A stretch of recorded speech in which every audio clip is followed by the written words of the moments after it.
सतकरतार सिंह जी, धन गुरु नानक देव जी महाराज जी, राधे राधे। महाराज जी, हमने अपने महाराज जी के दर्शन नहीं किए, पर आपके वचनों से उनके दर्शन होते हैं। महाराज जी, आपका कोटि कोटि शुक्राना। महाराज जी, प्रश्न यह है कि वो कौन सी स्थिति होती है जब हम निराकार रूप को मतलब रूप में दर्शन करते हैं? देखो, जो आपका स्वरूप है वो आकार रहित है। आकार आपका स्वरूप नहीं है और स्वरूप का कोई आकार नहीं है। स्वरूप जिस आकार को पकड़ लेता है वो उसी में तदात्म हो जाता है। वो होता नहीं है पर तदात्म हो जाता है। जैसे हम उदाहरण में बता रहे हैं आपको, एक आदमी रिक्शा चलाता है और उससे कहो ए रिक्शा, खड़ा हो जाएगा ना? क्या वो रिक्शा है क्या? उसने रिक्शा पर तदात्म कर लिया तो ए रिक्शा कहने से खड़ा हो गया। कुछ दिन बाद उसने फिर टैक्सी खरीद ली। अब उससे कहो ए रिक्शा तो नहीं खड़ा होगा। उससे कहो ए टैक्सी, वो खड़ा हो जाएगा। वो टैक्सी है क्या? नहीं, टैक्सी में तदात्म कर लिया। तदात्म का मतलब समझते हैं ना? तन्मयता। तो ऐसे ही हमने इस आकार पे तन्मयता कर ली तो पुरुष, इस आकार में कर ली तो स्त्री। 83,99,999 योनियां और भी हैं मनुष्य योनि के अलावा। जहां जहां आकार में तदात्म कर लिया वो उसी तदात्मता के कारण अपने को समझता वस्तुता वो निराकार है। आत्मा का कोई आकार है क्या? कोई आकार नहीं। सबके अंदर है लेकिन कोई आकार नहीं है। जो काला है कि गोरा है कि स्त्रीलिंग है कि पुरुषलिंग है, ये सब शरीर के हैं। ये सब लक्षण जड़ शरीर के हैं। वो अच्छा है कि बुरा, ये स्वभाव के हैं, ये अंतःकरण के। वो इन सबका साक्षी है। वो जो सबका साक्षी वही परमात्मा है। वही तुम में भी है, सब में है। अब हम लोग फंस गए आकार में। आकार में फंस गए ना?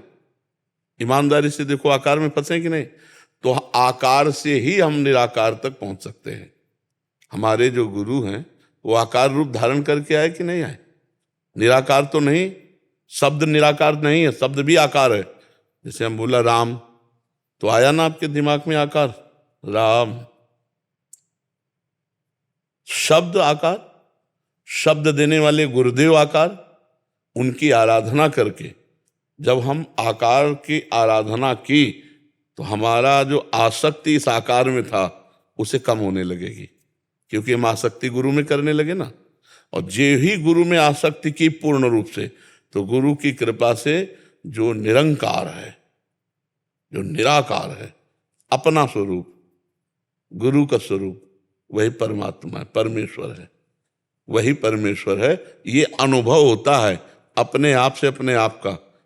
ये बुद्धि से अनुभव नहीं होता, क्योंकि बुद्धि तो उसके द्वारा प्रकाशित है। समझ रहे? बुद्धि को जो बुद्धि तत्व में ज्ञान आया है वो तो उसके द्वारा आया है। वो उसको कैसे जान सकते? बुद्धि स्वरूप को नहीं जान सकती। स्वरूप बुद्धि को प्रकाश दे रहा है। अपने द्वारा अपना अनुभव होता है। अब अपने द्वारा ये बात कहें तो तुरंत शरीर पे आएगी दृष्टि? नहीं। हाँ, यही दृष्टि हटती है गुरु उपासना से, गुरु वाणी की कृपा से, गुरु उपासना से यही दृष्टि हटती है। ध्यान मूलम गुरु मूर्ति, पूजा मूलम गुरु पदम, मंत्र मूलम गुरु वाक्यम, मोक्ष मूलम गुरु कृपा।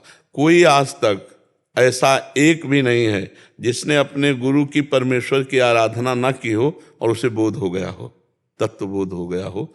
तो अपने आकार रूप गुरुदेव की शरण होकर आकार रूप नाम वाणी, जैसे हम कह रहे हैं ओम, तो आकार आया कि नहीं आया? कि ओम का क्या आकार है? आया कि नहीं आया? ओम तो आ गया ना आकार। इसी से हम निराकार में पहुंच जाएंगे। आकार सीढ़ी से निराकार में अनुभव में आ जाएगा। वो ऐसे अनुभव में नहीं आता। वही आकार धारण किए वही निराकार है। जो निराकार है वही आकार है, जो आकार है वही निराकार है। अंतर इतना नहीं। जैसे पानी और बर्फ में क्या अंतर है? पानी ने आकार धारण किया तो बर्फ में है क्या? पानी ही तो है ना। और जब बर्फ का आकार पिघला तो पानी और बर्फ में जैसे भेद नहीं, ऐसे आकार और निराकार में भेद नहीं। वही परम तत्व विराजमान है। हम जहाँ धारणा करते हैं वैसे ही धारणा से हमें अनुभव में आता है। जैसे हम प्रगट में श्री विग्रह विराजमान करके, मूर्ति विराजमान करके आराधना करते हैं, तो इसी से हमारे अंदर जो भगवान विराजमान है वो प्रकट होने लगते हैं। और बाहर के, जब ध्यान आया तो बाहर की आरती और जब अंदर हुए तो अंदर की आरती शुरू है, वही बाहर है वही अंदर है। ये नाशवान मायाकृत है।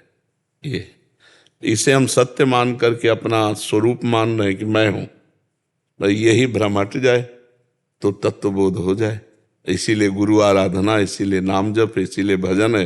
धीरे धीरे अज्ञान मलिनता हटे और ज्ञान प्रकाश आवे तो हम देख पावे कि हम शरीर नहीं है, हम मन नहीं है, हम बुद्धि नहीं है, हम स्वभाव नहीं है, हम परमात्मा स्वरूप है, परमेश्वर स्वरूप है। समझ रहे जी।